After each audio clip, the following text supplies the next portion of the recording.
बिस्मिल्लाहिर्रहमानिर्रहीम। अस्सलाम अलैकुम वरहमतुल्लाहि वबरकातुहू। क्लास 7 और क्लास 8 के स्टूडेंट्स के लिए लेक्चर है आज का। एक्चुअली ये क्लास 7 के सिलेबस में चैप्टर नंबर 8 जो है इंट्रोडक्शन टू क्यू बेसिक, तो वो वाला चैप्टर है। लेकिन चूंकि क्लास 8 को भी क्यू बेसिक में एक चैप्टर है इसमें यूनिट 3 सिलेबस में, वो थोड़ा एडवांस्ड है इसमें। लेकिन जब तक ये बेसिक्स उनको अच्छी तरह से समझ ना आएगा तब तक वो आगे नहीं चल पाएंगे उसमें। इसलिए बेहतर है कि वो भी ये लेक्चर अंडरस्टैंड करें, ताकि जो उनका अपना सिलेबस है इसके बाद इसमें एडवांस्ड फीचर्स जो बेसिक के हैं वो उनको समझ आ जाए।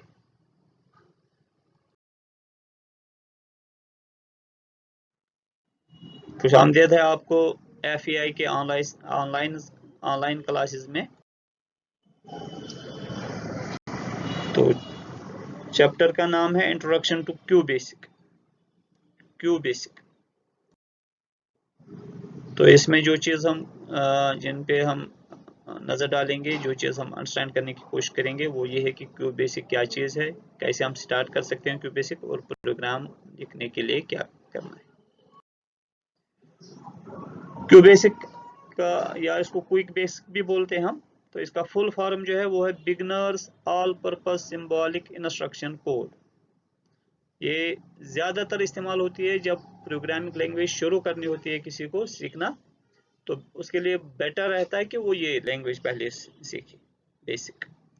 इससे उसको लैंग्वेज का कॉन्सेप्ट अच्छे से समझ आता है, और साथ साथ ये बहुत पावरफुल लैंग्वेज भी है। ये नहीं कि ये सिर्फ बिगनर्स के लिए, इसमें दोनों फीचर्स है। बिगनर्स के लिए भी बहुत अच्छी है, और फिर प्रोग्रामिंग के लिहाज से भी ये बड़ी अच्छी लैंग्वेज है, अहमियत के हामिल है।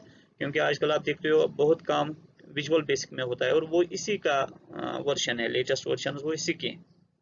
इसलिए बिगनर्स के लिए या फिर प्रोफेशनल प्रोग्रामिंग के लिए हम इसका अच्छा इस्तेमाल करते हैं। तो ये जो लैंग्वेज है ये दो मैथमेटिशियंस थे USA के डार्टमाउथ कॉलेज में, उन्होंने इसको डेवलप किया है। एक का नाम था जॉन जॉर्ज कैनेडी और दूसरे का नाम था थॉमस कर्टिस। तो 1964 में उन्होंने ये डेवलप किए हैं इस कॉलेज में। क्यू बेसिक असल में एक हाई लेवल लैंग्वेज, HLL जिसको हम बोलते हैं, high level language computer programming के लिए। आपको मालूम होगा कि कंप्यूटर दो लेवल्स में काम करता है। एक हो गया मशीन लेवल में, यानी जो इंटरनली कंप्यूटर को समझ आता है उसको बोलते हैं मशीन लेवल लैंग्वेज, या लो लेवल लैंग्वेज भी उसको बोलते हैं। तो वो बहुत मुश्किल है कि पहले पहले जब प्रोग्रामिंग होती थी तो उसी लैंग्वेज में, यानी मशीन लैंग्वेज में कोडिंग करनी पड़ती थी, प्रोग्राम लिखना पड़ता था। तो उसमें बहुत सीनियर साइंटिस्ट होते थे जो वो प्रोग्राम्स लिख पाते थे, जो वो काम कर सकते थे। लेकिन फिर वक्त गुजरने के साथ साथ इसमें हाई लेवल लैंग्वेजेस का इंट्रोडक्शन हुआ, हाई लेवल लैंग्वेजेस आ गई, और अब प्रोग्राम्स हाई लेवल लैंग्वेजेस में लिखा जाता है, जो इंग्लिश लाइक लैंग्वेज, जो इजी टू यूज़ है, इसमें ज़्यादा प्रॉब्लम्स नहीं होती हैं। तो हाई लेवल लैंग्वेज में प्रोग्राम लिखा जाता है। फिर इसमें होते हैं, उनको बोलते हैं कंपाइलर्स। कंप्यूटर्स में कंपाइलर होता है जो हमारे इस लिखे हुए हाई लेवल लैंग्वेज के प्रोग्राम को कन्वर्ट करता है कंप्यूटर के मशीन कोड में, और वो प्रोग्राम रन होता है। तो ये क्यू बेसिक जो है ये भी एक हाई लेवल लैंग्वेज है, यानी English like language. English language तो नहीं है, इंग्लिश लाइक इसका अपना सिंटेक्स होता है, अपना तरीका है लिखने का। ये इसके अपने स्टेटमेंट्स है, बाज़ाब्ता वही स्टेटमेंट इस्तेमाल करने हैं, और उसी सिंटेक्स में उसी तरीके पे, syntax means grammatical appearance of the statement, वो कैसी कामा लगाना है, नहीं लगाना है, कैसे लगाना है, वो हो गया सिंटेक्स इसका। तो इसमें वो चीज़, वो रूल्स फॉलो करने हैं हमें कि कैसे लिखेंगे कोई स्टेटमेंट, और किस पर्पस के लिए कौन सी स्टेटमेंट है, और फिर स्टेटमेंट लिख के कंप्यूटर उसको खुद फिर कंपाइल, उसको बोलते हैं कंपाइलर। इसमें दो चीजें होते हैं, इंटरप्रेटर होता है, कंपाइलर होता है। बेसिक में इंटरप्रेटर भी होता था पहले, लेकिन अब कंपाइलर भी। इंटरप्रेटर मीन्स जो लाइन बाय लाइन इसको कन्वर्ट करता है मशीन कोड में। कंपाइलर मीन्स जो पूरे प्रोग्राम को पहले नोट करता है, रीड करता है, उसको फिर चेंज करता है मशीन कोड में। तो ये एक हाई लेवल लैंग्वेज है। इसमें हम इंग्लिश लाइक लैंग्वेज में प्रोग्राम लिखते हैं, वो कंप्यूटर में फीड करते हैं, और कंप्यूटर जब हम प्रोग्राम कंप्लीट करते हैं उसको फिर हमने रन करना पड़ता है, एग्जीक्यूट करना पड़ता है, तब उसका रिजल्ट हमें स्क्रीन पे दिखता है।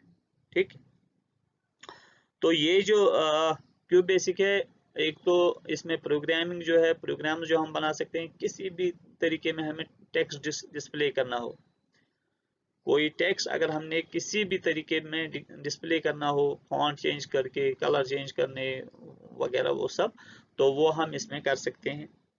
मैथमेटिकल प्रॉब्लम, चाहे बड़ी से बड़ी कोई प्रॉब्लम हो, उसके लिए हम प्रोग्राम्स बना सकते हैं, या हम इसमें ग्राफिक्स वगैरह आर्ट का इस्तेमाल कर सकते हैं, ऐसे प्रोग्राम्स बना सकते हैं, या इवन हम इसमें गेम्स वगैरह, यानी जो भी कोई एप्लीकेशन प्रोग्राम, हम छोटा मोटा एप्लीकेशन प्रोग्राम लो लेवल पे हम वो भी बना सकते हैं, और अगर हम विजुअल बेसिक का इस्तेमाल करते हैं तो बड़े से बड़े प्रोजेक्ट्स इसमें बन जाते हैं।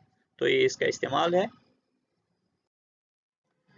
तो क्यू बेसिक स्टार्ट करने के लिए आपके कंप्यूटर में क्यू बेसिक होना चाहिए, और क्यू बेसिक के आइकन पे वो डेस्कटॉप पे हो या कहाँ पे हो, अगर डेस्कटॉप पे है तो डबल क्लिक करिए। ठीक, और जब आप क्यू बेसिक पे डबल क्लिक करेंगे तो वहाँ पे एक वेलकम विंडो आता है उसके साथ, उस विंडो के साथ, तो उसको हटाने के लिए आप सिंपली एस्केप प्रेस करेंगे। ठीक, और अगर वो विंडो मिनिमाइज आता है तो मैक्सिमाइज करने के लिए आप ऑल्ट एंटर की प्रेस करोगे, और अगर वो मैक्सिमाइज होता है तो आप चाहते हैं मिनिमाइज हो जाए थोड़ा, तो आप उसको ऑल्ट+एंटर यही की प्रेस करके साइज अपने हिसाब से रख सकते हैं। ठीक है, तो इसी तरह क्यूबेसिक का स्क्रीन जो है उसको हम बोलते हैं IDE। जब हम शुरू करते हैं क्यूबेसिक तो जो पहला स्क्रीन आता है उसको बोलते हैं हम IDE, यानी इंटीग्रेटेड डेवलपमेंट एनवायरनमेंट। ये इसलिए कि इसमें बेसिक्स में, क्यूबेसिक में, चूंकि आप प्रोग्राम जब बनाते हैं तो उधर ही उसमें आप एडिटिंग वगैरह भी, जहाँ पे आप प्रोग्राम लिखते हैं उसी वक्त उसमें अगर कुछ एडिटिंग आप चाहते हैं आप उधर ही वो करते हैं, और फिर जब एग्जीक्यूट करते हैं उसको या रन करते हैं तो एक दूसरा विंडो आता है, उसमें हमें उसका डिस्प्ले आता है, रिजल्ट। ठीक है, ये हो गया क्यूबेसिक स्टार्ट करना। इसी तरीके से जब हम प्रोग्राम इसमें हमने लिखने होंगे, प्रोग्राम लिखने में जैसे हमने नया कोई प्रोग्राम निकालना है, या कोई ऑलरेडी हमने सेव किया हुआ था कोई प्रोग्राम लिखा हुआ है उसको हम ओपन करना चाहते हैं, या जब हम कोई प्रोग्राम लिखते हैं उसको हम सेव करना चाहते हैं, स्टोर करना चाहते हैं कंप्यूटर की सेकेंडरी मेमोरी में, या ऐसे ही हम प्रोग्राम विंडो में से वापस निकलना चाहते हैं, एग्जिट करना चाहते हैं, तो ये सारे काम जो है एज यूजुअल जैसे आप बाकी एप्लीकेशन माइक्रोसॉफ्ट एप्लीकेशंस में करते हैं वैसे ही इसमें भी ये चीज़ें। हाँ, इसमें एक चीज़ डिफरेंट है, जब हम ये एग्जीक्यूट करना होगा तो हमने उस वक्त उस प्रोग्राम की एग्जीक्यूटेबल फाइल देखनी पड़ती है, और उस पर क्लिक करके रन, उसको बोलते हैं हम, रन पे क्लिक करके, या उन कोई इसका जो सॉफ्टवेयर होता है उसमें हम F5 एक फंक्शन की जो है कीबोर्ड से F5 से भी हम प्रोग्राम को एग्जीक्यूट करते हैं, यानी जो हमने प्रोग्राम लिखा होता है उसको फिर एग्जीक्यूट करना है, यानी अब उसका वो एग्जीक्यूट हो जाए, फिर हम देखेंगे जो हम इसमें चाहते हैं होना चाहिए एक्शन वो हो रहा है कि नहीं, उसको हम बोलते हैं एग्जीक्यूट करना या रन करना। तो हम उसको रन करते हैं तो उसका रिजल्ट हमें आता है स्क्रीन पे, दूसरे वाली स्क्रीन पे प्रोग्राम का ये निचोड़। तो ये हो गया अगर जब हमने प्रोग्राम रन। तो ये आज के लेक्चर में इतना ही, जो उम्मीद है कि आप इसको अच्छे से अंडरस्टैंड करेंगे, और जहाँ पे कुछ प्रॉब्लम होगी वो आप कन्वे करेंगे। तो stay home, stay safe, stay blessed, Allah bless you, thank you, अस्सलाम वालेकुम।